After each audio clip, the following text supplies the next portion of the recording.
నమస్తే. ఇన్నాళ్ళు నన్ను సపోర్ట్ చేస్తూ, ఎంకరేజ్ చేస్తూ మీ ప్రేమను నాకు అందిస్తున్న ప్రతి ఒక్కరికి కృతజ్ఞతలు. అలాగే ఈ వీడియో కూడా ఖచ్చితంగా మీకు ఉపయోగపడుతుంది. లైక్, షేర్ అండ్ సబ్స్క్రైబ్ చేసి మీ సపోర్ట్‌ని నాకు అందించండి. అలాగే ఈ వీడియో పట్ల మీకున్న అభిప్రాయాన్ని కామెంట్ సెక్షన్‌లో కామెంట్ చేసి తెలియజేయండి. ఇప్పుడు వీడియోని చూద్దాం. నమస్తే. Welcome to our channel. నేను పద్మిని. ప్రస్తుతం మనతో పాటు ప్రముఖ ఆధ్యాత్మికవేత్త, జ్యోతిష పండితులు, అమ్మవారి సేవకులు, దత్త గణపతి ఉపాసకులు మురళీధర శర్మ గారు మనతో పాటు ఉన్నారు. మాట్లాడదాం. నమస్కారం అండి. మహాదేవ శ్రీమాత్రే నమః. ముందుగా మీకు కొంచెం ముందుగానే చెప్తున్నాను, ఉగాది శుభాకాంక్షలు. సంతోషం అమ్మ. క్రోధినామ ముందుగానే చెప్పాలి కనుక ఖచ్చితంగా. ఖచ్చితంగా మనం ముందుగానే వారికి చెప్పుదాము. క్రోధినామ సంవత్సరం ఈ సంవత్సరం పేరు. అంతే. క్రోధి కొంచెం భయానకంగా అనిపిస్తోంది. మరి ఆ నామాన్ని ఏమైనా అది సార్థకం చేసుకుంటుందా? భయపడాల్సిన అవసరం లేదా?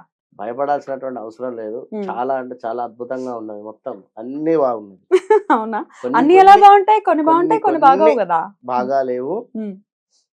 ఒకటి బాగా లేదనుకుంటే మరొకటి బాగుంటుంది. అంటే ఏది రాశి అని కాదు, వారికి మన నడిచేటువంటి పరిస్థితులలో ఏదో ఒక మైనస్ జరుగుతుందంటే మరొక ప్లస్ జరగడము. ఎందుకంటే గత 2 సంవత్సరాలు అవుతుంది గురువు మారక. మాక్సిమం సంవత్సరం మీద 8-10 నెలలు అయిందమ్మా. ఎందుకు అంటే ఇటు వక్రం వచ్చి ఒక 3 నెలలు ఉండిపోయింది. అదొకటి. కనుక మాక్సిమం ఒక 1.5 year అబౌవ్ అయిందంటే ఈ 1.5 year లో ఎంతమంది స్ట్రక్ అయిపోయి ఉన్నారో వారందరికీ కూడా ఇప్పుడు రిలీజ్ అంటే రైట్. అయితే ఇప్పుడు ఒకసారి గ్రహస్థితిని చెప్పేసుకుందాము, దాని తర్వాత రాశి ఫలాల్లోకి వెళ్దాం. తప్పకుండా చెప్పండి. మనకు ఏప్రిల్ 9వ తారీఖు నాడు అమావాస్య, అటు పిమ్మట క్రోధినామ సంవత్సరం మొదలవుతూ ఉన్నది కనుక ఒక 10-15 రోజులు 20 రోజుల తర్వాతనే గురుగ్రహము ప్రజెంట్ మాత్రము మేషంలో ఉన్నాడు. ఇక్కడ నుండి వృషభానికి షిఫ్ట్ అయ్యేటువంటి పరిస్థితి. కరెక్ట్ గా కూడా మే 1 నుండి 2వ తారీఖు ఆ ప్రాంతంలోనే వెళ్ళిపోతున్నాడు. అయినప్పటికీ కూడా మనకు ఏప్రిల్ నుండే రిజల్ట్ ఇవ్వడం స్టార్ట్ అవుతుంది. ఏప్రిల్ 2nd వీక్ నుండే. కనుక గురుగ్రహం వచ్చేసి మనకు ఇక్కడ మేషానికి అంటే 2వ స్థానంలో, ఇలా ప్రతి గ్రహానికి మనం దాన్ని చూద్దాం. ఇక శని భగవానుడు అంటే ఇప్పట్లో మారేది లేదు. శని భగవానుడు ఇప్పట్లో మారేది లేదు, కానీ వక్రం తిరిగేది ఉంది. మళ్ళీ వక్రం తిరిగేది ఉంది. అప్పుడు ధనస్సు రాశి వారికి మరలా మకర రాశి వారికి ఇబ్బందులు ఉన్నాయి. ఎలాగో మకర రాశి వాళ్ళు ఏళ్ళనాటిసంలోనే ఉన్నారుగా.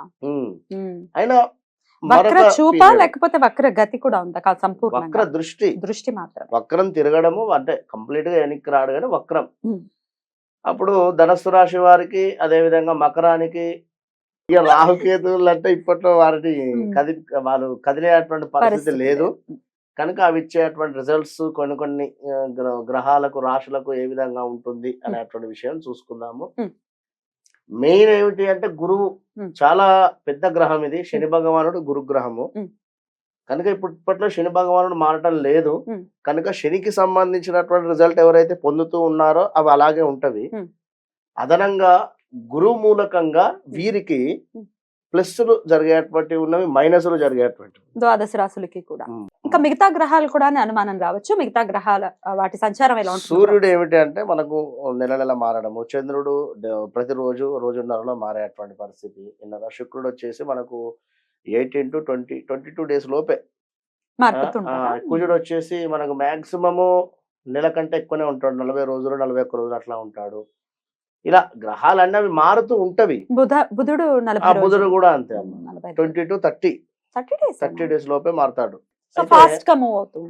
ఇవన్నీ అంటే ఇక వాటి రిజల్ట్స్ అవి ఇస్తవి. కానీ మెయిన్ ఏమిటంటే మనకి ఇవే. మెయిన్ ఏమిటి అంటే మనకి ఇచ్చేది గురువును శని మాత్రమే. ఇక సూర్యుడు మారేటువంటి సందర్భంలో కొన్ని డిస్టర్బెన్స్ అయినప్పటికీ కూడా మోస్ట్ ఎవరైనా కూడా ఒక పర్మనెంట్ జాబ్ కానీ, లేదా ఒక హౌస్ కట్టుకోవాలన్నటువంటి ఆలోచన కానీ, లేదా ఒక వివాహం కానీ, విదేశీ ప్రయాణం కానీ, ఇలాంటివి పర్మనెంట్గా ఉండేటువంటివి వీళ్ళు ఇచ్చేస్తారు. పర్మనెంట్ సొల్యూషన్స్ వీళ్ళు ఇస్తారు. ఇప్పుడు ఉదాహరణకు సూర్యుడు మారాడు అనుకుందాం. ఎగ్జాంపుల్, సూర్యుడు ఏమిటి? గొడవలకు కారకుడు. అదేవిధంగా గౌట్ రిలేటెడ్ ఏమైనా ఎగ్జామ్స్ రాస్తూ ఉంటే అందులో చక్కగా వీరు ఉత్తీర్ణులు కావడానికి కానీ ఇవన్నీ కూడా ఉపయోగపడుతూ ఉంటాడు. ఇలా శుక్రుడు ఏమిటి? కలత్రకు కారకుడు. అది కొంచెం ఉండేటువంటి స్థానాలు ఇక్కడ మనకు ఆ, ఈ కేతు. ఓకే అదే కేతు ఉండేటువంటి స్థానంలో మనకు కన్యలో కన్య. శుక్రుడు నీచబడుతూ ఉంటాడు. ఉమ్. ఇక్కడ ఉన్నట్టయితే లాంగ్ పీరియడ్ మనకు పర్మనెంట్ గా వెల్ సెటిల్డ్ ఇచ్చేటువంటి గ్రహాలు Right. కనుక సరే మరి ద్వాదశ రాశులకి కూడా ఈ క్రోధినామ సంవత్సరం ఎలా ఉండబోతోందో చూద్దామండి. తప్పకుండా అమ్మా, ఇక వృషభ రాశి వారికి ఎలా ఉండబోతోందండి క్రోధినామ సంవత్సరం? తప్పకుండా అమ్మా. వృషభ రాశి వారికి క్రోధినామ సంవత్సరంలో చూసుకున్నట్టయితే వీరికి ఆదాయం 2, వ్యయం 8గా చెప్పడం జరుగుతున్నది.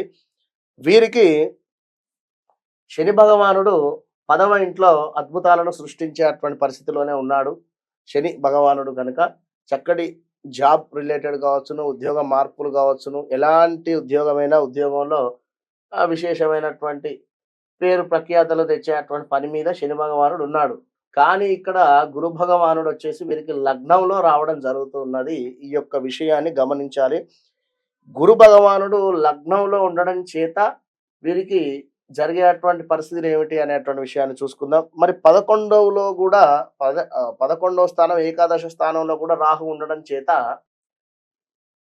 ఆకస్మిక ధన ప్రాప్తి అనేటువంటిది 100% జరుగుతూ ఉంటుంది వీరికి అనేటువంటి విషయాన్ని గమనించుకోవాలి. ఆకస్మిక ధన ప్రాప్తి అది ఏ ఫీల్డ్లో ఉండేటువంటి వారికి ఆ ఫీల్డ్లో లభించేటువంటి పరిస్థితి. చేయు వ్యాపారం మందు మంచి లాభాలు కావచ్చును, గృహమందు వివాహాది శుభకార్యాలు, అదేవిధంగా నూతన వస్తువులు, గృహ ప్రవేశాలు, భూమి, బంగారము, ఆభరణాలు కొనడము, వాహనాలు కావచ్చును కొనుగోలు చేయడము, ఇలాంటివన్నీ కూడా జరిగేటువంటి పరిస్థితులు ఉన్నాయి. ఎందుకంటే లగ్నంలో గురువు రావడం చేత అద్భుతాలే ఇచ్చేటువంటి పరిస్థితి ఉంటుంది. మరి కొన్ని ఇబ్బందులు కూడా ఈ యొక్క లగ్నాతు గురువు వల్ల జరిగేటువంటి పరిస్థితులు ఉన్నాయి. అవి ఈ వీడియో చివరిలో చూద్దాం. ఏవైనా రావాల్సినటువంటి ధనం ఉన్నా కూడా శీఘ్రంగా వచ్చేటువంటి పరిస్థితి. అదేవిధంగా అన్న తమ్ములతో కానీ అక్క చెల్లెలతో కానీ చక్కగా కూడా మాటలు ఏమైనా ఇబ్బందికరంగా ఉన్నా ఇప్పుడు కలిసేటువంటి పరిస్థితి, ఒక గొప్పగా ఆలోచించేటువంటి పరిస్థితి. ఇంకా పై చదువులకు ఎవరైనా విదేశాలకు వెళ్ళాలి అని అనుకునేటువంటి వారికి చక్కటి అవకాశము అని చెప్పుకోవచ్చును. విద్యార్థులకు మెడిసిన్కు సంబంధించినటువంటి దాంట్లో అద్భుతమైనటువంటి ర్యాంకులు రావడము, అదేవిధంగా ఈ యొక్క నూనె, సిమెంటు, ఇనుము రంగాల వారికి విశేషించినటువంటి లాభాలు గోచరిస్తూ ఉన్నాయి. వీరు కూడా చక్కగా కూడా విందు భోజనాలు, అంటే ఇప్పుడు విందు భోజనాలు అంటే ఇక్కడ ఏమిటి అంటే ఏదో ఒక ఫంక్షన్ చేసేటువంటి పరిస్థితి, నలుగురు కూడా కూర్చొని భోజనాలు చేసేటువంటి పరిస్థితి, సంఘం నందు చక్కటి గౌరవము, అదేవిధంగా వీరు పనిచేసేటువంటి స్థానంలో చక్కటి పేరు ప్రఖ్యాతలు రావడము, యొక్క అధికారుల మన్నన పొందడము, ఇవన్నీ కూడా గోచరిస్తున్నాయి. ఉద్యోగస్తులకు కూడా మంచి ఉద్యోగము, స్థానచలనం కూడా ఉంది ఇక్కడ. ఎవరైనా వృషభ రాశి వారు ఉద్యోగంలో ఇబ్బందులు పడుతూ ఉన్నాము అని అనుకునేటువంటి వారు ఉద్యోగానికి సంబంధించినటువంటి మార్పులు చేర్పులు కావాలనుకున్నా కూడా ఇప్పుడు 100% మీరు ఇప్పటి నుండి ప్రయత్నం చేసుకోండి. మే, జూన్, జూలై ఈ 3 నెలలలో ఖచ్చితంగా కూడా జాబ్ రిలేటెడ్లో మీరు సక్సెస్ పొందేటువంటి పరిస్థితి ఉంది. పాత సమస్యలు సమసిపోయేటువంటి పరిస్థితి ఉంది. రైతులకు చక్కటి పంటలు అధికంగా కూడా వచ్చేటువంటి పరిస్థితి ఉంది. మీ మంచితనం చూసి చాలా మంది కూడా మిమ్మల్ని ఆశ్రయించేటువంటి పరిస్థితి గోచరిస్తూ ఉంది. సందర్భానికి తగినటువంటి నిర్ణయాలను తీసుకుంటారు కనుక మీరు అద్భుతంగా ఉండేటువంటి పరిస్థితి ఉంది. ఇంకా మరి కొత్త పెట్టుబడులు కానీ, వ్యాపారం కానీ ఇవన్నింటా కూడా బాగానే ఉన్నవి. మరి లగ్నాతు గురువు ఉండడం చేత కొన్ని మైనస్లు ఉన్నవి. అవి ఏమిటి అంటే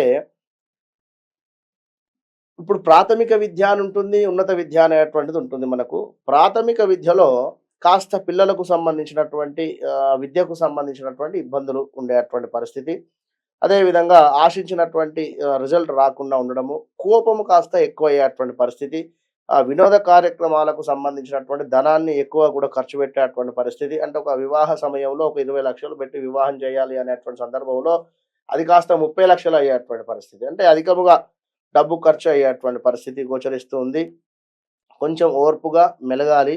ఎక్కువ ప్రయాణాలు చేసేటువంటి పరిస్థితి కూడా గోచరిస్తుంది. ప్రయాణాలలో కాస్త జాగ్రత్త, బైక్ మీద అయినా కారు మీద అయినా కూడా. ఇంకా ఏమిటి అంటే ఏదో ఒక రకమైనటువంటి ఒక టెన్షన్ ఉండేటువంటి పరిస్థితి అయితే గోచరిస్తూ ఉంది.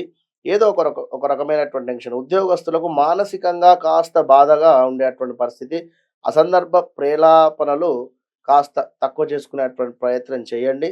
తప్పకుండా కూడా ఈ యొక్క వృషభ రాశి వారు శ్రీరామ రక్షా స్తోత్రాన్ని మీరు కుదిరితే ఒక 41 రోజులు చదువుకునేటువంటి ప్రయత్నం చేయండి. ఎందుకు అంటే లగ్నాతు గురువు, మనము గురువులను ఇబ్బందికరంగా మాట్లాడినా, గురువులను హేళన చేసినట్టు మాట్లాడినా కూడా మనకు ఈ లాస్ట్‌లో చెప్పినటువంటి మా వర్డ్స్ యాడ్ అవుతున్నాయి ఇక్కడ.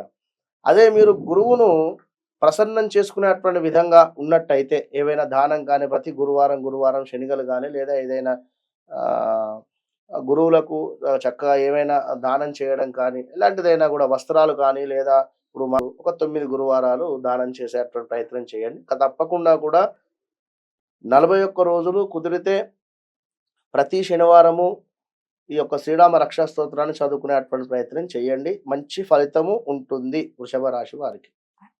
చాలా బ్యూటిఫుల్ గా ఎక్స్ప్లెయిన్ చేశారు. డెఫినెట్ గా చెప్పినటువంటి జాగ్రత్తల్ని పాటిస్తూ అలాగే మీరు చెప్పినటువంటి దానాల్ని కూడా చేసుకుని ఈ క్రోధినామ సంవత్సరాన్ని చాలా ప్రశాంతవంతమైన సంవత్సరంగా వృషభ రాశి వారికి గడవాలని మనస్ఫూర్తిగా కోరుకుంటే ఇక నెక్స్ట్ ఎపిసోడ్ లో మిథున రాశి గురించి మాట్లాడుకుందామండి. నమస్కారం.